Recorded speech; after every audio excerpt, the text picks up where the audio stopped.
ಆಕಾಶವಾಣಿಯ 90 ವರ್ಷದ ಸಂಭ್ರಮಾಚರಣೆಯ ಸಂದರ್ಭದಲ್ಲಿ ವಿಶೇಷ ಕಾರ್ಯಕ್ರಮ ಸರಣಿ ಆಕಾಶ ಬುಟ್ಟಿ. ಆಕಾಶದೀಪವು ನೀನು, ನಿನ್ನ ಕಂಡಾಗ ಸಂತೋಷವೇನು. ಇಂದಿನ ಈ ಕಾರ್ಯಕ್ರಮದಲ್ಲಿ ನಾಟಕ ಕಲಾವಿದ, ನಿರೂಪಕ ಜಿಪಿ ರಾಮಣ್ಣ ಅವರೊಂದಿಗೆ ಸಂದರ್ಶನ. ಈ ಕಾರ್ಯಕ್ರಮದ ಮೊದಲನೆಯ ಭಾಗ ಇದೀಗ. ಇವರೊಂದಿಗೆ ಜಾಂಪಣ್ಣ ಆಶಿಹಾಳ್. ನಿನ್ನ ಕಂಡಾಗ ಸಂತೋಷವೇನು. ಎಲ್ಲ ನಮ್ಮ ಕೇಳುಗರಿಗೆ ನಮಸ್ಕಾರ. ಇವತ್ತಿನ ಆಕಾಶ ಬುಟ್ಟಿ ಕಾರ್ಯಕ್ರಮದಲ್ಲಿ ನಮ್ಮ ಜೊತೆಗಿದ್ದಾರೆ ಜಿಪಿ ರಾಮಣ್ಣ ಸರ್. ಸರ್ ನಮಸ್ಕಾರ. ನಮಸ್ಕಾರ. ನಮಸ್ಕಾರ. ಈಗ ತಾವು ಅನೇಕ ಕ್ಷೇತ್ರಗಳಲ್ಲಿ ತುಂಬ ಉತ್ತಮವಾದಂಥ ಕೆಲಸ ಮಾಡಿದ್ದೀರಿ. ವಿಶೇಷವಾಗಿ ರಂಗಭೂಮಿಯಲ್ಲಿದ್ದೀರಿ, ನಟ ನಿರ್ದೇಶನ ಮಾಡಿದ್ದೀರಿ, ಕಾರ್ಯಕ್ರಮ ನಿರೂಪಣೆ ಮಾಡ್ತೀರಿ, ಅದೇ ರೀತಿ ಕ್ವಿಜ್ಗಳನ್ನು ಕೂಡ ನಡೆಸ್ತೀರಿ, ಮತ್ತು ವಿಶೇಷವಾಗಿ ಕಂಠದಾನ ಕಲಾವಿದರು ಹೌದು, ಮತ್ತು ಆಕಾಶವಾಣಿಯ ಬಿ ಹೈಗ್ರೇಡ್ ಕಲಾವಿದರು, ಮತ್ತು ದೂರದರ್ಶನಕ್ಕೂ ಕೂಡ ತಾವು ಒಬ್ಬ ಕಲಾವಿದರು. ಅನೇಕ ಚಟುವಟಿಕೆಗಳನ್ನು ಮಾಡಿದವರು ಆಕಾಶವಾಣಿಯನ್ನು ತಮ್ಮದೇ ಆದಂಥ ಒಂದು ವಿಭಿನ್ನ ದೃಷ್ಟಿಯಿಂದ ನೋಡ್ತಾರೆ. ತಾವು ಆಕಾಶವಾಣಿಯನ್ನು ಗಮನಿಸ್ತಾ ಇದ್ದೀರಿ ಮತ್ತು ಆಕಾಶವಾಣಿಗೆ ಕಾರ್ಯಕ್ರಮ ಪ್ರೆಸೆಂಟ್ ಮಾಡೋರು ಹೇಗೆ ಕಾರ್ಯಕ್ರಮಗಳನ್ನು ತಲುಪಿಸಬೇಕು ಅಂತ ಅನ್ನೋದ್ರ ಬಗ್ಗೆ ಒಂದು ಸ್ಪಷ್ಟ ಚಿತ್ರಣ ನಿಮ್ಮಲ್ಲಿದೆ ಸರ್. ಖಂಡಿತ ಖಂಡಿತ. ಸರ್, ನಮಗೆ ಮೊದಲಿಗೆ ತಮ್ಮಿಂದನೇ ಗೊತ್ತಾಗಲಿ, ಆಕಾಶವಾಣಿಗೆ ಯಾವ ರೀತಿ ಧ್ವನಿ ಬೇಕು ಅಂತ ಅನ್ನೋದು. ನೀವು ನಮ್ಮ ಉದ್ಘೋಷಕರನ್ನು ಆಯ್ಕೆ ಮಾಡುವಂತಹ ಸಂದರ್ಭದಲ್ಲಿ, ಅವರ ಧ್ವನಿಯನ್ನು ಪರೀಕ್ಷೆ ಮಾಡುವಂಥ ಸಂದರ್ಭದಲ್ಲಿ ತಾವು ಜೂರಿ ಮೆಂಬರ್ ಆಗಿ ಆಯ್ಕೆ ಸಮಿತಿಯಲ್ಲಿ ತಾವು ಇರ್ತೀರಿ. ಸರ್, ಹೇಳಿ ಕೇಳಿ ಆಕಾಶವಾಣಿ ಅನ್ನುವಂಥದ್ದು ಧ್ವನಿ ಮಾಧ್ಯಮ. ಅವತ್ತಿದ್ದದ್ದು ಆಕಾಶವಾಣಿ ಮಾಧ್ಯಮ ಮಾತ್ರ. ನಮಗೆ ಒಂದು ಭಾಷೆ ಇರಬೇಕು, ಸಶಕ್ತವಾದಂತಹ ಧ್ವನಿ ಬೇಕು. ಆಕಾಶವಾಣಿಯಲ್ಲಿ ಕೆಲಸ ಮಾಡುವಂಥ ಮತ್ತು ಕಾರ್ಯಕ್ರಮಗಳನ್ನು ಕೇಳುಗನಿಗೆ ತಲುಪಿಸುವಂಥ ಒಬ್ಬ ನಿರೂಪಕ ಏನಿರ್ತಾನೆ ಆಕಾಶವಾಣಿಯಲ್ಲಿ, ಅವನಿಗೆ ಧ್ವನಿ ಶಕ್ತಿ ಬೇಕು. ಧ್ವನಿಯ ಕಾಕುಗಳು ಅಂತ ನಾವು ಹೇಳ್ತೀವಿ, ಅದನ್ನು ಇಂಟೋನೇಷನ್ಸು ಇವೆಲ್ಲವೂ ಕೂಡ ಬಹಳ ಮುಖ್ಯವಾಗಿ ಕೆಲಸ ಮಾಡುತ್ತೆ. ಹಾಗಾಗಿ ಆ ಧ್ವನಿಯನ್ನು ಕೇಳಿದಾಗ್ಲೇ ಇನ್ನೊಂದು ಸಾರಿ ಕೇಳಬೇಕು ನಾನು. ಸೊ ಅದು ಆಕಾಶವಾಣಿಯ ಪ್ರಸ್ತುತತೆ. ಹಾಗೆ ಅಂತಹ ಧ್ವನಿಗಳೇ ನಮಗೆ ಬೇಕು ಅಂತಂದಾಗ ಅವರನ್ನು ಆಯ್ಕೆ ಮಾಡುವಾಗ ನೀವು ಏನು ಗಮನಿಸಿದ್ದೀರಿ ಸರ್? ಮತ್ತು ಅವರು ಕೆಲವು ಸಲ ಪಾಸ್ ಆಗಿರಲ್ಲ, ನಮ್ಮ ಆಕಾಶವಾಣಿಗೆ ಸೂಕ್ತವಾದಂಥ ಧ್ವನಿ ಅಲ್ಲ ಅಂಥೇಳಿ ನಾವು ಅವರನ್ನು ತಿರಸ್ಕಾರ ಮಾಡಿರ್ತೀವಿ. ಅವ್ರು ಬೇರೆ ಬೇರೆ ದೃಷ್ಟಿಯಿಂದ ತುಂಬ ಬುದ್ಧಿವಂತರು ಇರಬಹುದು, ಮತ್ತು ಬರವಣಿಗೆಯಲ್ಲಿ ಚೆನ್ನಾಗಿರ್ಬೋದು, ಅದು ಏನೋ ಇರಬಹುದು, ಅಲ್ಲ ಬೇರೆ ಬೇರೆ ಇದರಲ್ಲಿ ಇರುತ್ತೆ ಅವ್ರಿಗೆ. ಆದರೆ ನಮಗೆ ಏನು ಬೇಕು? ಧ್ವನಿ ಬಹಳ ಮುಖ್ಯ, ಮತ್ತು ಜೊತೆಗೆ ಜ್ಞಾನ ಕೂಡ ಇರಬೇಕಾಗತ್ತೆ. ಜ್ಞಾನ ಇರಬೇಕು, ಭಾಷೆ ಇರಬೇಕು, ವಿದ್ಯಾರ್ಹತೆ ಇರುತ್ತೆ. ಆದರೆ ಬೇರೆ ಬೇರೆ ಜ್ಞಾನ ಶಾಖೆಗಳಿದೆಯಲ್ಲ, ಹೋಗ್ಲಿ, ಒಂದು ವೃತ್ತಪತ್ರಿಕೆಗಳು ನೋಡಿರಲ್ಲ, ದಿನಪತ್ರಿಕೆಗಳನ್ನು ಓದಿರಲ್ಲ, ಮಾಸಪತ್ರಿಕೆಗಳನ್ನು ಓದಲ್ಲ, ನಾವು ಆ ಅಭ್ಯಾಸ ಇಲ್ಲ ನಮಗೆ. 100% ಓದೋದೊಂದು ಜ್ಞಾನ ಇತ್ತು ನಮಗೆ ಅಂದರೆ ನಾವು ಹೊರ ಹಾಕಕ್ಕೆ ಸಾಧ್ಯ ಆಗೋದು ಕೇವಲ 10% ಮಾತ್ರ. ಸೊ ಅದನ್ನು ಹೆಚ್ಚಿನ ಜನ ಅರ್ಥಕೊಂಡಿರಲ್ಲ. ಹೌದೌದು, ಹೇಳೋದನ್ನ ಹೇಳಕ್ ಆಗ್ತಿರಂಗಿಲ್ಲ.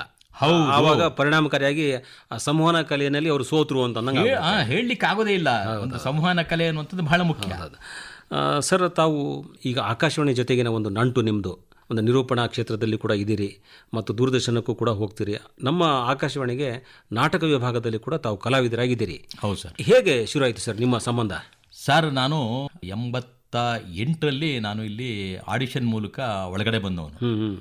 ಅದಕ್ಕೆ ಮೊದಲು ಈ ಕಾರ್ಮಿಕರ ಕಾರ್ಯಕ್ರಮ ಇದೆಯಲ್ವಾ, ಆ ಕಾರ್ಯಕ್ರಮಗಳಲ್ಲಿ ಬರ್ತಾ ಇದ್ದೆ ನಾನು. ಒಂದ್ಸಾರಿ ಹೀಗೆ ಬಂದೆ, ಈ ಕಗ್ರಾಸ ಗ್ರಹಣ ಅಂಥೇಳಿ ಒಂದು ನಾಟಕ, ಮಣಿಗನಹಳ್ಳಿ ಸತ್ಯ ಅಂಥೇಳಿ ಅದರ ನಿರ್ದೇಶನ ಮಾಡಿ ಕಾರ್ಮಿಕರ ವಿಭಾಗದಿಂದ ಇಲ್ಲಿಗೆ ಬಂದಿದ್ವಿ ನಾವು. ಆ ನಾಟಕ ಮಾಡುವಾಗ ನನಗೊಂದು ಪಾತ್ರ ಕೊಟ್ಟಿದ್ರು ಅವರು ಕಗ್ರಾಸ ಗ್ರಹಣದಲ್ಲಿ. ಇನ್ನೊಂದು ಪಾತ್ರ ಇನ್ನೊಬ್ಬರು ಮಾಡ್ತಾಯಿದ್ರು. ಒಂದು ಅಲ್ಲಿ ಒಬ್ಬ ಕಾರ್ಮಿಕ ಮುಖಂಡ, ಇನ್ನೊಬ್ಬ ಮ್ಯಾನೇಜಿಂಗ್ ಡೈರೆಕ್ಟ್ರು. ಶೇಷಪ್ರಭಾ ಅವತ್ತಿನ ರೆಕಾರ್ಡಿಂಗ್ ವಹಿಸ್ಕೊಂಡಿದ್ರು. ಅವರು ಎಲ್ಲ ಒಂದು ಸಾರಿ ರಿಹರ್ಸಲ್ ಮಾಡಿ ಅಂದರು. ನಾವು ರಿಹರ್ಸಲ್ ಮಾಡ್ತಾ ಇದ್ವಿ. ಕೊನೆಗೆ ಅವರು ಒಂದು ತೀರ್ಮಾನಕ್ಕೆ ಬಂದರು, ನೋಡಿ, ಈ ಪಾತ್ರ ಇವ್ರು ಮಾಡಲಿ, ಈ ಪಾತ್ರನ ಇವ್ರು ಮಾಡಲಿ ಅಂತ. ಅಂದರೆ ಮ್ಯಾನೇಜಿಂಗ್ ಡೈರೆಕ್ಟರ್ ಪಾತ್ರನ ರಾಮಣ್ಣ ಅವ್ರು ಮಾಡಲಿ, ಕಾರ್ಮಿಕ ಮುಖಂಡನ ಪಾತ್ರನ ನಾಗೇಂದ್ರ ರಾವ್ ಅಂತ ಹೇಳಿ ಅವರು ಆ ಪಾತ್ರ ಮಾಡಲಿ ಅಂಥೇಳಿ ಆ ಪಾತ್ರನ ಎಕ್ಸ್ಚೇಂಜ್ ಮಾಡಿದ್ರು. ಅಲ್ಲಿ ಅವರು ಮಣಿಗನಹಳ್ಳಿ ಸತ್ಯ ನಿರ್ದೇಶಕರಿದ್ರಲ್ಲ, ಅವರು ಸ್ವಲ್ಪ ಮುಖ ನೋಡಿದ್ರು. ಆಮೇಲೆ ಆಯಿತು ಮೇಡಮ್ ಅಂದರು ಅವರು. ಯಾಕೆ ಹೇಳ್ತಾ ಇದ್ದೀನಿ ನಾನು ಅಂತ ಅಂದರೆ, ಸತ್ಯ ಅವರೇ, ಈ ಧ್ವನಿ ಮ್ಯಾನೇಜಿಂಗ್ ಡೈರೆಕ್ಟರ್ಗೆ ಇರಬೇಕು, ಆ ಧ್ವನಿ ರಾಮಣ್ಣವ್ರಿಗೆ ಆಗಲಿ ಅಂಥೇಳಿ ಅವರು ಅದು ಮಾಡಿದ್ರು. ರೆಕಾರ್ಡಿಂಗ್ ಆಯಿತು.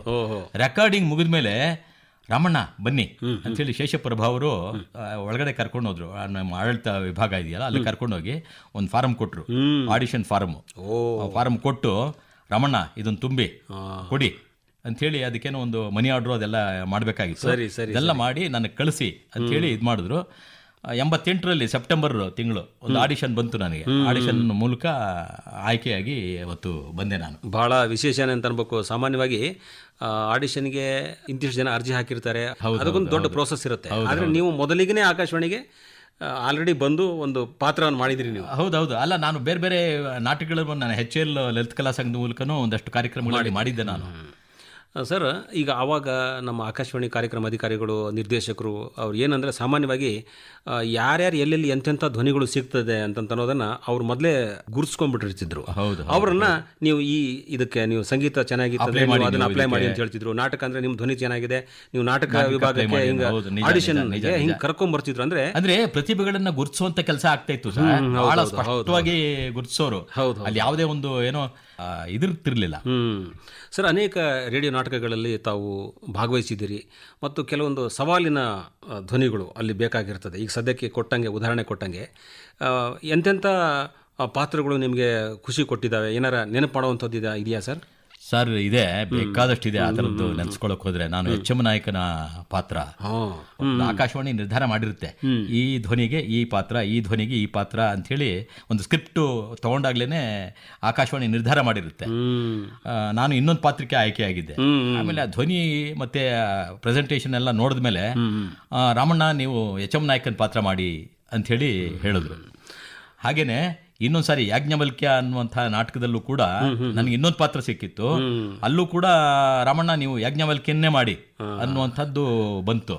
ಹಾಗೇನೆ ಇನ್ನೊಂದು ಪೊಲೀಸ್ ಇನ್ಸ್ಪೆಕ್ಟರ್ ಪಾತ್ರ ಮಾಡಿದಾಗ ನನಗೆ ಇನ್ನೊಂದು ಯಾವುದೋ ಪಾತ್ರ ಸಿಕ್ಕಿದ್ರು ಕೂಡ ಇಲ್ಲಿನ ನಿರ್ದೇಶಕರು ಅವ್ರು ಹೇಳಿದ್ರು, ಇಲ್ಲ ನೀವು ಇನ್ಸ್ಪೆಕ್ಟರ್ ಪಾತ್ರ ಮಾಡಿ ಅಂತ. ಅದೇ ಈ ರೀತಿ ಅಂದರೆ ಒಂದು ಧ್ವನಿ, ಒಂದು ಕಂಚಿನ ಕಂಠ ಇದ್ದಂತಂದ್ರೆ ಆ ಪಾತ್ರಕ್ಕನುಗುಣವಾಗಿ ಅದು ಹೊಂದಿಕೆ ಆಗತ್ತೆ ಅಂತ ಹೇಳಿ ನಿರ್ಧಾರ ಮಾಡ್ತಾರೆ. ಮತ್ತೆ ಅದು ಇಂತಿಷ್ಟು ದಿನ ಆದ್ಮೇಲೆ ರಾಮಣ್ಣ ಅವರು ಈ ಎಲ್ಲ ಪಾತ್ರಗಳಿಗೆ ಅವರು ಈ ಪಾತ್ರ ನಾಟಕ ಕಲಾವಿದರು ಅಂತಂತೇಳಿ ಅಂದಾಗ ಯಾವುದೇ ಪಾತ್ರನೂ ಕೂಡ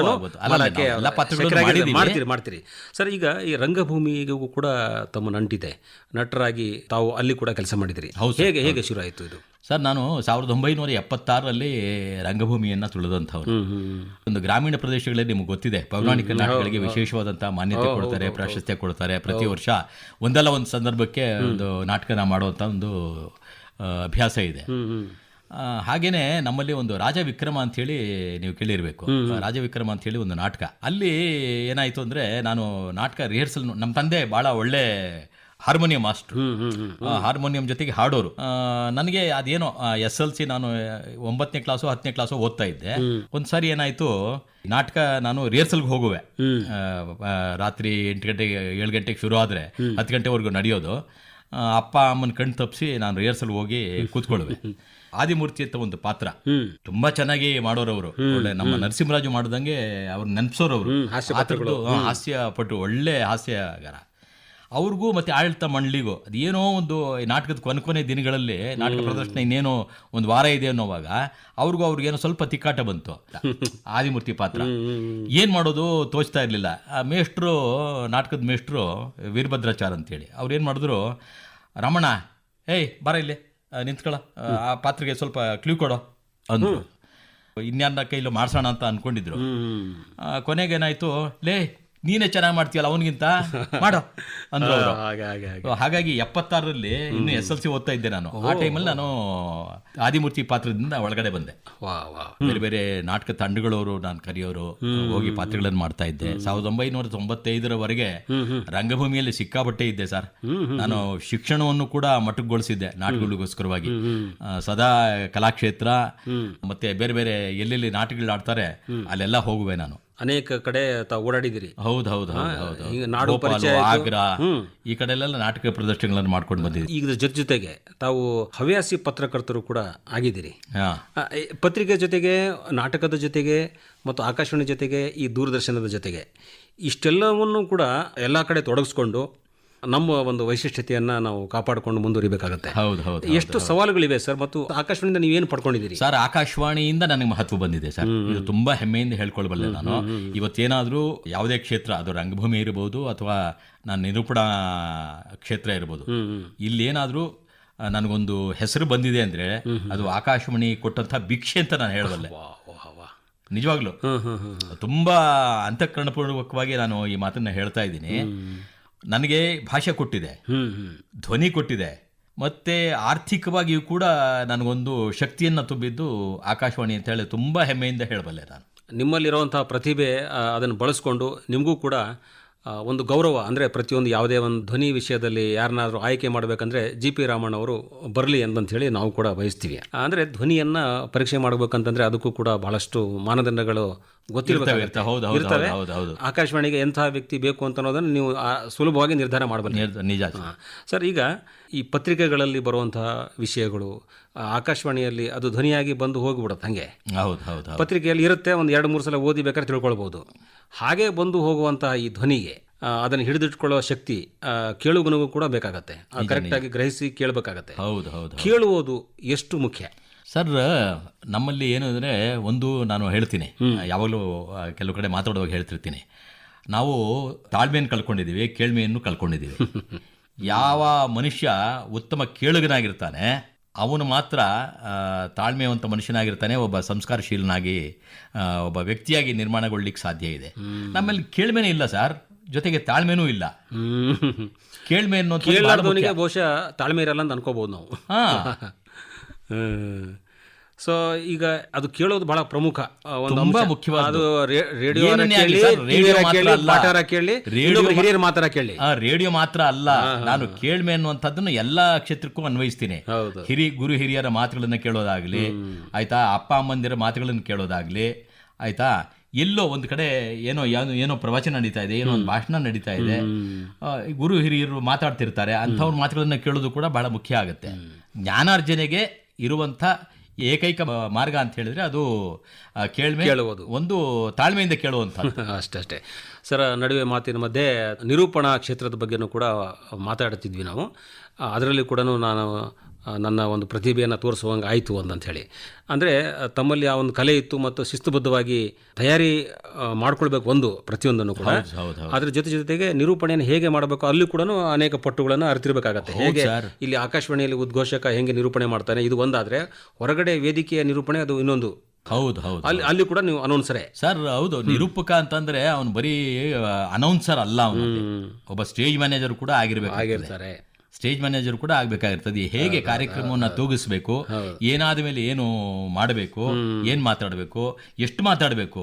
ಕಾರ್ಯಕ್ರಮ ನಿರೂಪಕ ಅಂತ ಹೇಳಿದ್ರೆ ಬಹುಜನ ತಿಳ್ಕೊಂಡಿರುವಂತಹದ್ದು ನಾನೇ ಪಿಲ್ಲರ್ ಅಂತ ಅಲ್ಲ. ನಿರೂಪಕ ಅನ್ನುವಂಥದ್ದು ಒಬ್ಬ ಫಿಲ್ಲರ್ ಅಷ್ಟೇ, ನಡುವೆ ಕೊಂಡಿಯಾಗಿರ್ಬೇಕಷ್ಟೇ. ಅವನು ಅತಿಥಿಗಳು ಮಾತಾಡಿದನ್ನ ಅವಲೋಕನ ಮಾಡಿ ಅವರೇ ಮಾತಾಡ್ತಾರೆ, ಪ್ರತಿ ಭಾಷಣಕಾರ ಆಗ್ಬಿಡ್ತಾರೆ ಅವನು.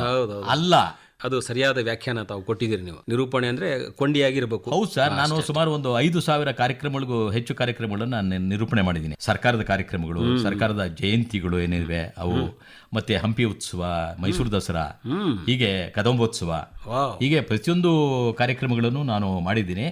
ಸಮಾರಂಭ ಅನ್ನುವಂಥದ್ದು ನಿಮ್ಮ ಪಾಂಡಿತ್ಯ ಪ್ರದರ್ಶನಕ್ಕೆ ಇರುವಂತಹ ವೇದಿಕೆ ಅಲ್ಲ. ಅದನ್ನ ಪ್ರತಿಯೊಬ್ಬ ನಿರೂಪಕನು ತಿಳ್ಕೊಳ್ಬೇಕು ಅನ್ನುವಂಥದ್ದು ನನ್ನ ಇದು. ನಿಜ. ಈಗ ಹೊರಗಡೆ ವೇದಿಕೆಗಳಲ್ಲಿ ನಿರೂಪಣೆ ಮಾಡೋದು ಒಂದಾದರೆ, ಆಕಾಶವಾಣಿಯಲ್ಲಿ ನಿರೂಪಣೆ ಮಾಡೋದು ಇನ್ನೊಂದು. ನಮ್ಮಲ್ಲಿ ಅನೇಕ ಕ್ವಿಜ್ಗಳನ್ನು ಕೂಡ ತಾವು ನಡೆಸಿಕೊಟ್ಟಿದ್ದೀರಿ. ಹೌದು ಸರ್.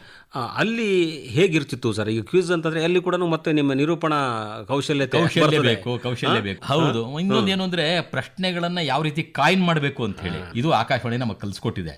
ಅದನ್ನ ಇಲ್ಲಿ ಪ್ರಯೋಗ ಮಾಡಿದ್ದೀನಿ ರಸಪ್ರಶ್ನೆ ಕಾರ್ಯಕ್ರಮಗಳನ್ನು ನಡೆಸ್ಕೊಡುವಾಗ. ವಿವೇಕಾನಂದ ಜಯಂತಿ, ಅವರ ಜನ್ಮದಿನದ ಕಾರ್ಯಕ್ರಮಗಳಲ್ಲಿ ಕೂಡ ನಾನು ರಸಪ್ರಶ್ನೆ ಕಾರ್ಯಕ್ರಮಗಳನ್ನ ಆಕಾಶವಾಣಿಯಲ್ಲಿ ನಡೆಸ್ಕೊಟ್ಟಿದ್ದೀನಿ. ಸರ್, ತಾವು ಇದರ ಜೊತೆಗೆ ಈ ಇಷ್ಟೆಲ್ಲ ಕ್ಷೇತ್ರಗಳಲ್ಲಿ ತಾವು ಕೆಲಸ ಮಾಡ್ತಾ ಒಂದು ಮುಖ್ಯವಾಗಿ ಇನ್ನೊಂದು ಯಾವುದೋ ಒಂದು ಆರ್ಥಿಕವಾಗಿ ನಮ್ಗೆ ನಿರಂತರವಾಗಿ ಬರುವಂಥ ಆದಾಯ ಇರುವಂಥ ಕೆಲಸ ಅಂತ ಅನ್ನೋದು ಬೇಕಾಗತ್ತೆ ಸರ್. ಅದು ಖಂಡಿತ. ನಾನು HL ಸಂಸ್ಥೆಯಲ್ಲಿ ಕೆಲಸ ಮಾಡ್ತಿದ್ದಂಥವನು. ಆಡಳಿತಾಧಿಕಾರಿಯಾಗಿ ನಾನು ನಿವೃತ್ತಿ ಆದೆ. ಈಗ ಸದ್ಯಕ್ಕೆ ನಂದೇ ಒಂದು ಪರಂಪರಾ ಕಲ್ಚರಲ್ ಫೌಂಡೇಶನ್ ಅಂತ ಒಂದು ಸಂಸ್ಥೆ ಇಟ್ಕೊಂಡು ಕಳೆದ 15-20 ವರ್ಷಗಳಿಂದ ಸಾಂಸ್ಕೃತಿಕವಾಗಿ ರಂಗಭೂಮಿ ಇರಬಹುದು, ಮಕ್ಕಳಿಗೆ ಕತೆ ಹೇಳುವಂತಹ ಒಂದು ಕಾರ್ಯಕ್ರಮ ನಾನು ಮಾಡ್ತಾ ಇದ್ದೀನಿ. ಏನು ಅಂದ್ರೆ ಪ್ರತಿ ಶಾಲೆಗೆ ಹೋಗುವಂತಹದ್ದು ನೈತಿಕ ಮೌಲ್ಯಗಳು ಇರುವಂತ ಕಥೆಗಳನ್ನ ಮಕ್ಕಳಿಗೆ ಉಣಬಡಿಸೋದು, ಅವರಿಂದ ಕೂಡ ಕಥೆಗಳನ್ನ ಹೇಳಿಸೋದು, ಕಥೆಗಳನ್ನ ಓದಿಸೋದು. ಮತ್ತೆ ಅಲ್ಲೇನು ಅಂತಂದ್ರೆ ಎಗೈನ್ ಕನ್ನಡದ ಬೀಜವನ್ನ ಅವ್ರ ಎದೆಗಳಲ್ಲಿ ಬಿತ್ತುವಂತ ಕೆಲಸ. ನಮ್ಮಲ್ಲೇನಾಗಿದೆ, ಇವತ್ತು ನೈತಿಕ ಮೌಲ್ಯಗಳನ್ನು ತುಂಬುವಂತ ಒಂದು ಪೀರಿಯಡ್ ಇರ್ತಿತ್ತು ಮೊದಲು, ಮಾರಲ್ ಸೈನ್ಸ್ ಅಂತ ಒಂದು ಪೀರಿಯಡ್ ಇರ್ತಿತ್ತು. ಈಗ ಇಲ್ಲ, ಯಾವ ಶಾಲೆಗಳಲ್ಲೂ ಇಲ್ಲ, ಎಲ್ಲೂ ಇಲ್ಲ. ಬಹುಶಃ ಇವತ್ತಿನ ಮಕ್ಕಳು ನಾವು ಏನ್ ಪಡ್ಕೊಂಡಿದ್ವೋ ಇವತ್ತು ಅದನ್ನ ಕಳ್ಕೊಂಡಿದ್ದಾರೆ. ಅದಕ್ಕೆ ತಾಳ್ಮೆ ಇಲ್ಲ ಅನ್ನೋ ತರನೇ ಕಾಣಿಸ್ತಾರೆ ಎಲ್ಲರೂ. ಹೌದು. ಅದಕ್ಕೆ ಸಾವಿರಾರು ಚಾನೆಲ್ಗಳು ಬಂದ್ಬಿಟ್ಟಿದ್ದಾವೆ, ಸಾವಿರಾರು. ಸರ್, ಯಾವತ್ತು ಸ್ಕ್ರೀನ್ ಟೈಮ್ ಜಾಸ್ತಿ ಆಗ್ಬಿಟ್ಟಿದೆ ಮಕ್ಕಳಿಗೆ. ಈಗ ಮಕ್ಕಳಿಗೆ ಒಂದು ಕಥೆ ಹೇಳ್ಬೇಕಂತಂದಾಗ ಅಲ್ಲಿ ಭಾಷಾ ಜ್ಞಾನ ಅದು ಬರುತ್ತೆ, ಸ್ಪಷ್ಟತೆ ಬರುತ್ತೆ. ಅವರಲ್ಲಿ ಮೊದಲಿಂದನೇ ಯಾವುದು ಅಲ್ಪ ಪ್ರಾಣ ಮಹಾಪ್ರಾಣ ಉಚ್ಚಾರ ಹೇಗೆ ಇರುತ್ತದೆ ಅಂತ ಅನ್ನೋದನ್ನ ಅಲ್ಲಿಂದನೇ ಕಲಿಸ್ಬಿಟ್ರೆ ಬಹುಶಃ ಭಾಷಾ ಶುದ್ಧತೆ ಅಲ್ಲಿ ಬರೋ ಸಾಧ್ಯತೆ ಇರುತ್ತೆ. ಕಥೆನ ಹೇಗೆ ಹೇಳಬೇಕು, ಮಕ್ಕಳಿಂದ ಕತೆ ಓದಿಸ್ತೀವಿ. ಸರ್, ಒಂದು ಇನ್ಸಿಡೆಂಟ್ ನಾನು ಹೇಳ್ಬೇಕು ನಿಮಗೆ. ಒಂದು ಶಾಲೆಗೆ ಹೋದ್ವಿ ಸರ್, ಈ ಕಾರ್ಯಕ್ರಮ ಮುಗಿದ ಮೇಲೆ ಒಬ್ಬ ಮಗು ಅಳ್ತಾ ನಿಂತ್ಬಿಟ್ಟ. 7ನೇ ಕ್ಲಾಸ್ ಆತ, ದೀಪಕ್ ಅಂತ ಹೇಳಿ. ಅಳ್ತಾ ಇದ್ದಾನೆ ಅಂದ್ರೆ ಸಿಕ್ಕಾಪಟ್ಟೆ ಅಳ್ತಾ ಇದ್ದಾನೆ. ಏನಯ್ಯ, ಯಾಕೆ ಅಳ್ತಾ ಇದೀಯ ಅಂತಂದ್ರೆ, ನಾನು ಕತೆ ಹೇಳ್ಬೇಕು ಅಂತ ನಿಂತ್ಕೊಂಡ. ಆಯ್ತಪ್ಪ ಹೇಳು ಅಂದ್ವಿ. ಸರ್ ನಿಂತ್ಕೊಂಡ. ಸರ್, ಕತೆ ಹೇಳ್ತಾನವನು, ನಾವು ನಾಚ್ಕೋಬೇಕು ಸರ್, ಅಷ್ಟು ಚೆನ್ನಾಗಿ, ನಮಗಿಂತ ಚೆನ್ನಾಗಿ. ನೋಡಿ, ಅಲ್ಲಿ ಸಿಕ್ಕಲ್ಲ ನಿಮಗೆ ಈ ಸಿಕ್ಕಾಪಟ್ಟೆ ಈ ತರ ಸುಮಾರು ಜನ, ನಮಗೆ ಸುಮಾರು ಅನುಭವಗಳಾಗಿದೆ ನಮಗೆ. ಅಂತ ಮಕ್ಕಳಲ್ಲೂ ಕೂಡ ಒಂದು ಸಂವಹನಶೀಲತೆ ಇದೆ. ಸರ್, ಈಗ ನಾಟಕಕ್ಕೆ ಬರೋಣ. ಮತ್ತೆ ಅನೇಕ ನಾಟಕಗಳನ್ನು ಕೇಳಿರ್ತಾವು, ಅನೇಕ ಕಲಾವಿದರು ಕೂಡ ಸ್ಮೃತಿಯಲ್ಲಿ ಇದ್ದಾರೆ. ನಿಮ್ಮ ಜೊತೆಗಾರರು ಇದ್ದಾರೆ ಮತ್ತು ಇಲ್ಲಿ ನಿರ್ದೇಶನ ಜವಾಬ್ದಾರಿ ಹೊತ್ಕೊಂಡಂತ ಅಧಿಕಾರಿಗಳು ಕೂಡ ಇದ್ದಾರೆ. ಹೌದು. ಹೆಂಗೆ ಯಾರ್ಯಾರನ್ನ ನೆನೆಸ್ಬಹುದು ಈ ಟೈಮಲ್ಲಿ? ಸರ್, ನನಗೆ ನಾನು ಮೊದಲಿಗೆ 88 ಅಂತ ಹೇಳಿದ್ನಲ್ಲ, ನಾನು ಆಕಾಶವಾಣಿ ಒಳಗಡೆ ಬಂದದ್ದು. ನನ್ನ ಮೊದಲೇ ನಾಟಕ ಅದೇನು ಅಂತಂದ್ರೆ, ಇದು ಗೌತಮಿ ಹೇಳಿದ ಕಥೆ ನಾಟಕ. ಅದು ನನಗೆ ಒಂದು ಪಾತ್ರ ಕೊಟ್ಟರು. ನನ್ನ ಎದುರಾಳಿ ಪಾತ್ರ ಯಾವುದಪ್ಪ ಅಂತ ಹೇಳಿದ್ರೆ, ಇವರು ವಿದ್ಯಾ ಪ್ರಸಾದ್ ಅವರು. ಆಗ್ಲೇ ದೊಡ್ಡ ಹೆಸರು ಮಾಡಿದಂಥ ಅಭಿನೇತ್ರಿ ಆಕೆ. ಆಕಾಶವಾಣಿಯಲ್ಲೂ ಕೂಡ ಒಂದು ಗಟ್ಟಿ ಧ್ವನಿ. ಅವರು ಆ ಗೌತಮಿ ಪಾತ್ರವನ್ನು ಅವ್ರು ಮಾಡಿದ್ರು. ನನಗೆ ಕಣ್ವನ ಪಾತ್ರನ ಕೊಟ್ಟಿದ್ರು. ಕಣ್ವ ಮಹರ್ಷಿಗಳ ಪಾತ್ರ ನಂದು. ಭಾರದ್ವಾಜ ಅಂತ ಹೇಳಬೇಕು. ಅದನ್ನ ಡೈರೆಕ್ಟ್ ಮಾಡ್ತಿದ್ದಂಥವ್ರು ನಮ್ಮ ಯಮುನಾಮೂರ್ತಿ ಅವರು. ಬಹಳ ದೊಡ್ಡ ಹೆಸರು ಆಕಾಶವಾಣಿಗೆ ಅವ್ರದ್ದು. ಒಂದು ಮಮತಾಮಯಿ ಸರ್ ಆಕೆ. ಬೆಳೆಸಿದವರು ಯಮುನಾಮೂರ್ತಿಯವರು. ಆಮೇಲೆ KS ನಿರ್ಮಲಾದೇವಿಯವರು. ಯಮುನಾಮೂರ್ತಿಯವರು ನಾಟಕ ನಿರ್ದೇಶನ ಮಾಡ್ತಾ ಇದ್ರು. ಅವ್ರು ಹೇಳಿದ್ರು, ಅದೇ ಭಾರದ್ವಾಜ ಅಂತ ಹೇಳಿ ಒಂದು ಎದುರಾಳಿ ಪಾತ್ರ. ನನಗೆ ಭಾರದ್ವಾಜ ಬರ್ತಾ ಇಲ್ಲ ಸರಿಯಾಗಿ. ಭರದ್ವಾಜ ಅಂತ ಹೇಳ್ತಾ ಇದ್ದೆ ನಾನು. ರಾಮಣ್ಣ, ನೀವೆಂಥ ವಾಯ್ಸ್ ಇಟ್ಕೊಂಡಿದ್ದೀರಿ ಗೊತ್ತಾ, ಇದೊಂದು ಸ್ವಲ್ಪ ಸರಿ ಮಾಡ್ಕೊಳ್ಳಿ, ಅದ್ಭುತವಾಗಿ ಬರ್ತಾ ಇದೆ ಅಂತ ಅಂದ್ರು. ಎದುರುಗಡೆ ಆಯಮ್ಮ ಇದ್ದಾರೆ, ವಿನಯ ಪ್ರಸಾದ್ ಇದ್ದಾರೆ, ಅನುಭವಿ ಪಾತ್ರಧಾರಿಗಳಿದ್ದಾರೆ. ನಾನು ಹೊಸಬ ಆಯ್ಕೆಯಾಗಿ ಬಂದಿರುವಂಥವನು. ರಾಮಣ್ಣ, ಆಗತ್ತೆ ನೀವು ಮಾಡಿ ಆ ಕಾನ್ಫಿಡೆನ್ಸ್ ನ ತುಂಬಿದ್ರು ಸರ್. ಭಾರದ್ವಾಜ ಬಂತು. ನೋಡಿ ಅದು ಅಂತ ಹೇಳಿ ಹುರಿದುಂಬಿಸಿದ್ರು. ಆಮೇಲೆ ಅನೇಕ ನನಗೆ ಬೆಳಕಿನಂಗಳ ಅನ್ನುವಂತಹ ಒಂದು ರೇಡಿಯೋ ಧಾರಾವಾಹಿಗಳು ಶುರುವಾದವು. ಪದೇ ಅವಕಾಶಗಳನ್ನು ಕೊಟ್ಟರು ಆಕಾಶವಾಣಿಯವರು. ಪಾತ್ರಕ್ಕೆ ತಕ್ಕ ಧ್ವನಿಗೆ ತಕ್ಕ ಪಾತ್ರಗಳು, ಹೀಗೆ ನನಗೆ ಅವಕಾಶಗಳ ಮೇಲೆ ಅವಕಾಶಗಳು ಆಕಾಶವಾಣಿ ಒದಗಿಸ್ಕೊಡ್ತಾ ಬಂತು ಸರ್. ಕಂಪನಿಯ ಪೆಂಪು ಇಂಪು ಅಂತ ಹೇಳಿ ಒಂದು ರಂಗಭೂಮಿಗೆ ಸಂಬಂಧಪಟ್ಟಂತ ಒಂದು ಸರಣಿ ಮಾಡಿದ್ರು. ಅದನ್ನ ಮಾಡಿದಂಥವ್ರು CV ಶಿವಶಂಕರ್. ಬಹಳ ಹೆಸರಾಂತ ರಂಗಕರ್ಮಿನೂ ಆಗಿದ್ರು ಅವರು. ಇವ್ರಿಗೆಲ್ಲ ಯಾರೋ ರಾಜ್ಕುಮಾರ್ ಅವರಿಗೆಲ್ಲ ನಾಟಕಗಳನ್ನ ಕಲಿಸಿದಂಥವ್ರು ಅವರು. ಅದಾದ್ಮೇಲೆ ಸ್ಟೇಜ್ ಪ್ರೋಗ್ರಾಮ್ ಮಾಡಿದ್ರು. ಅದನ್ನ KS ನಿರ್ಮಲಾದೇವಿ ಅವರು ಅದರ ನೇತೃತ್ವ ವಹಿಸ್ಕೊಂಡಿದ್ರು. ರಾಮಣ್ಣ, ಹೊರಗಡೆ ಎಲ್ಲ ನಿರೂಪಣೆ ಮಾಡ್ತಿರ್ರಿ, ನಮ್ ಕಾರ್ಯಕ್ರಮ ಯಾಕೆ ನಿರೂಪಣೆ ಮಾಡಬಾರ್ದು ನೀವು? ಮೇಡಮ್, ಅದು ಸಿಕ್ಕಂತ ದೊಡ್ಡ ಮಹದವಕಾಶ ಅಂತ ಹೇಳಿ ನಾನು ಆ ಕಾರ್ಯಕ್ರಮದ ನಿರೂಪಣೆಯನ್ನು ಕೂಡ ನಾನು ಅದು ಮಾಡಿದ್ದೆ. ಆಮೇಲೆ ಭಾರತ ಸಿಂಧು ರಶ್ಮಿ ಅಂತ ಹೇಳಿ ಡಾಕ್ಟರ್ N. ರಘು ಅವರು ಅದನ್ನ ನಿರ್ದೇಶನ ಮಾಡಿದ್ರು.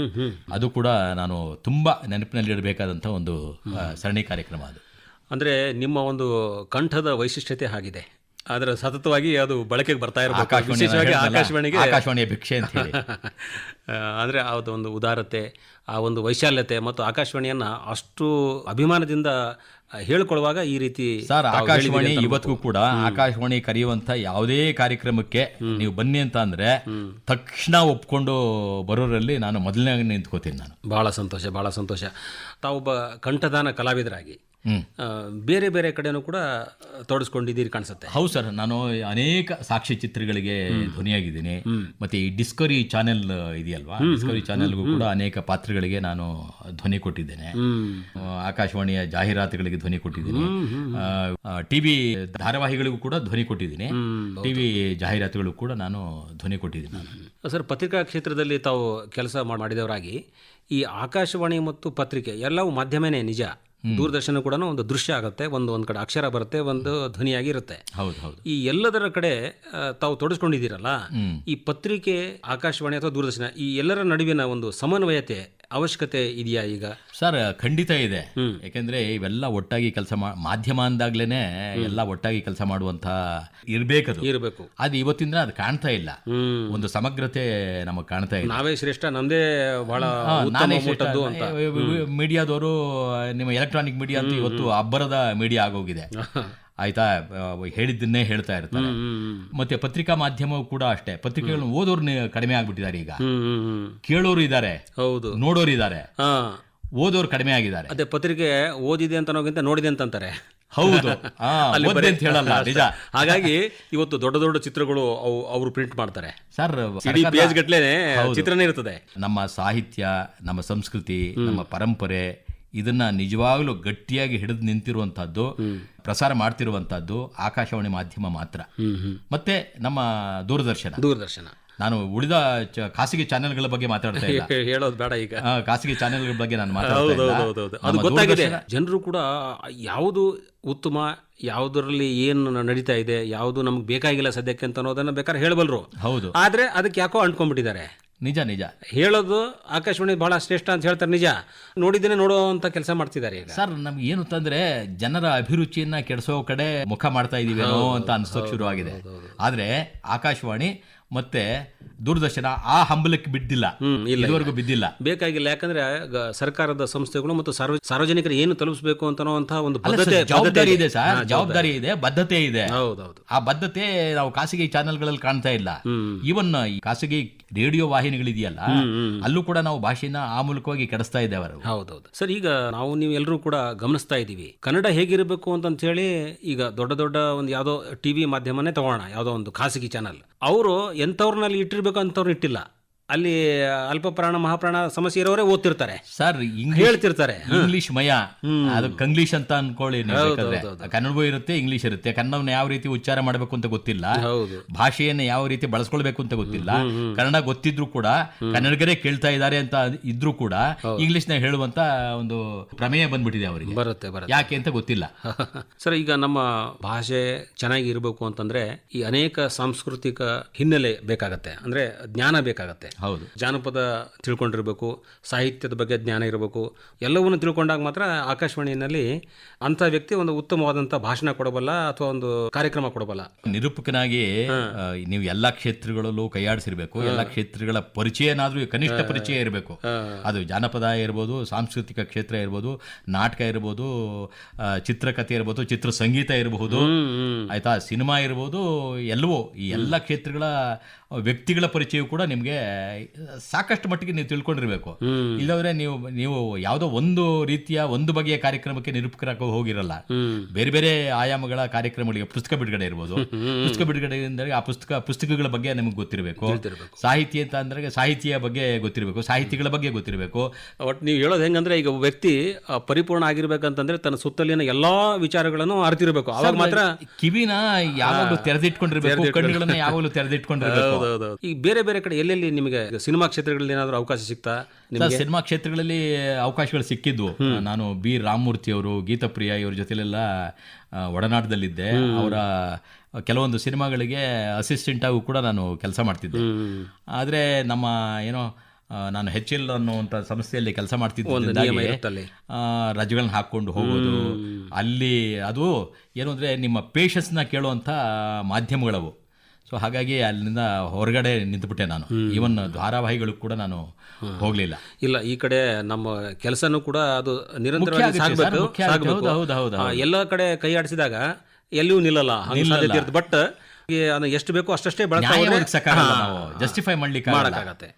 ಇದ್ದೆ ಇರ್ದಿದ್ದೆ ಹಂಗೆ ಅಲ್ಲ. ನಾನು ಬೆಳಗ್ಗೆ ಹೋದ್ರೆ ಆಫೀಸ್ಗೆ ಸಂಜೆ 6 ಗಂಟೆಗೆ ಬರ್ತಿದ್ದೆ. ಮತ್ತೆ 3 ಗಂಟೆ ಮೇಲೆ ಕಾರ್ಯಕ್ರಮಗಳಿಗೆ ನಿರೂಪಕನಾಗಿ ಹೋಗ್ತಾ ಇದ್ದೆ. ಫ್ಯಾಮಿಲಿಗೆ ಟೈಮ್ ಕೊಡಕ್ ಆಗ್ತಿರ್ಲಿಲ್ಲ. ಹಂಗಾಗಿ ಮಕ್ಕಳ ಬಗ್ಗೆ ಗಮನ ಕೊಡಕ್ ಆಗ್ತಿರ್ಲಿಲ್ಲ. ಕ್ರೆಡಿಟ್ ನನ್ನ ಶ್ರೀಮತಿಗೂ ಹೋಗ್ಬೇಕು, ಕುಟುಂಬನ ಅವಳು ಸಂಭಾಳಿಸೋಳು. ಹೀಗೆ ನೀವು ಜನರ ಆಸ್ತಿ, ಯಾಕಂದ್ರೆ ನಿಮ್ಮನ್ನ ಎಲ್ಲ ಕಡೆನೂ ಬಯಸ್ತಾರೆ ಜನ. ಹಾಗಾಗಿ ಎಲ್ಲ ಕಡೆ ಹೋಗ್ಲೇಬೇಕಾಗತ್ತೆ. ಅದು ಜನರ ಪ್ರೀತಿ ಜಾಸ್ತಿ ಆದಾಗ ಎಲ್ಲ ಕಡೆ ಎಷ್ಟೇ ಕಷ್ಟಪಟ್ಟು ಓಡಾಡ್ತಿದೀವಿ ಅಂತಂದ್ರೂ ಅದು ಆಯಾಸ ಅನ್ಸಲ್ಲ. ಮನೆಗೆ ಹೋದಾಗ ನೀವು ಒಂದು ಸಂತೋಷದಿಂದ ಮನೆ ತಲುಪ್ತೀರಿ. ಮತ್ತು ಮನೆಯಲ್ಲಿ ಕೂಡ ಜವಾಬ್ದಾರಿ ತಗೊಳ್ಳುವಂಥ ಧರ್ಮಪತ್ನಿ ಇದ್ದಾಗ ಇನ್ನೇನು ಸಮಸ್ಯೆ ಇರಲಿಲ್ಲ. ಈ ಹೆಣ್ಣಾಗುವಂತ ಪ್ರಭುವೆ ಅಂತ ಹೇಳಿ ಆಕಾಶವಾಣಿನೇ ನನಗೆ ಕೊಟ್ಟಂತ ಒಂದು ದೊಡ್ಡ ಅವಕಾಶ.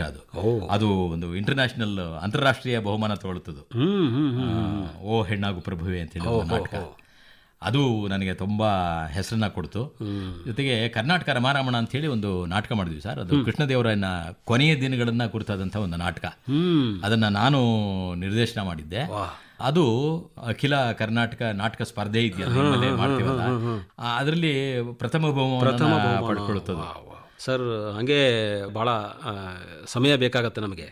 ಈ ನಿಮ್ಮ ಪರಂಪರಾ ಕಲ್ಚರಲ್ ಫೌಂಡೇಶನ್ ವತಿಯಿಂದ ನೀವು ಕೂಡ ಒಂಥರ ಪ್ರಸಾರದ ಕೆಲಸನೇ ಮಾಡ್ತಿದ್ದಂಗೆ. ಸಾಂಸ್ಕೃತಿಕ ಪ್ರಸಾರ ಅಂದರೆ ಒಬ್ಬ ವ್ಯಕ್ತಿಯಾಗಿ ಇದ್ಕೊಂಡು ಎಷ್ಟು ಮಾಡೋಕ್ಕೆ ಸಾಧ್ಯ ಅಷ್ಟನ್ನು ಮಾಡಿದ್ದೀರಿ. ಸಂಸ್ಥೆಯನ್ನಾಗಿ ಇದ್ಕೊಂಡು ಕಟ್ಕೊಂಡು ಅದು ಟ್ರಸ್ಟ್ ಮಾಡಿಕೊಂಡು ಎಷ್ಟು ಮಾಡಬೇಕು ಅಷ್ಟನ್ನು ಮಾಡ್ತೀರಿ. ಅಂದರೆ ಪ್ರತಿಯೊಬ್ಬ ವ್ಯಕ್ತಿ ಕೂಡ ಹಾಗೇ ಇರಬೇಕು ಅಂತ. ರಂಗಭೂಮಿಗೆ ಸಂಬಂಧಪಟ್ಟ ಕೆಲಸಗಳು, ಮಕ್ಕಳಿಗೆ ಸಂಬಂಧಪಟ್ಟಂಥ ಕೆಲಸಗಳು, ಮತ್ತು ವಿಶೇಷ ಚೇತನರು ಏನಿದ್ದಾರೆ ಅವರಿಗೆ ಸಂಬಂಧಪಟ್ಟಂಥ ಕಾರ್ಯಕ್ರಮಗಳು, ಮಹಿಳೆಯರಿಗೆ ಸಂಬಂಧಪಟ್ಟಂಥ ಕಾರ್ಯಕ್ರಮಗಳು, ಇದೆಲ್ಲವನ್ನೂ ಮಾಡ್ಕೊಂಡು ಬರ್ತಾ ಇದ್ದೀನಿ ಪರಂಪರಾ. ಸೊ ಹೀಗೆ ಇದೆ ನಿಮ್ಮ ಕೆಲಸದ ವ್ಯಾಪ್ತಿ ತುಂಬ ದೊಡ್ಡದಿದೆ. ಒಳ್ಳೆ ರೀತಿಯಲ್ಲೇ ಕೆಲಸ ಮಾಡಿ ಒಳ್ಳೆ ಹೆಸರನ್ನು ಪಡೆದಿದ್ದೀರಿ ತಾವು. ಸರ್, ನಾವು ಸಮಾಜದಿಂದ ಏನೋ ಪಡ್ಕೊಂಡಿದ್ದೀವಿ. ಹೌದೌದು. ಸಮಾಜಕ್ಕೆ ಹಿಂತಿರುಗಿಸ್ಕೊಡ್ಬೇಕಾದಂತಹ ಒಂದು ಜವಾಬ್ದಾರಿ ಪ್ರತಿಯೊಬ್ಬ ವ್ಯಕ್ತಿನ ಮೇಲೂ ಕೂಡ ಇದೆ. ಆ ಜವಾಬ್ದಾರಿಯಲ್ಲಿ ಒಂದು ಕನಿಷ್ಠ ಮಟ್ಟದ ಕೆಲಸ ಮಾಡಬೇಕು ಅನ್ನುವಂಥದ್ದು ನನ್ನ ಹಂಬಲ ಸರ್. ಇದರಿಂದ ಸಾಕಷ್ಟು ಪ್ರಶಸ್ತಿ ಪುರಸ್ಕಾರಗಳು ಎಲ್ಲ ನಿಮಗೆ ದೊರಕಿದ್ದಾವೆ. ಅದು ಹೆಂಗಿದೆ ಅಂದರೆ ಅದು ತಂತಾನೇ ಅರಿಸ್ಕೊಂಡು ಬಂದಿದೆ ಸರ್.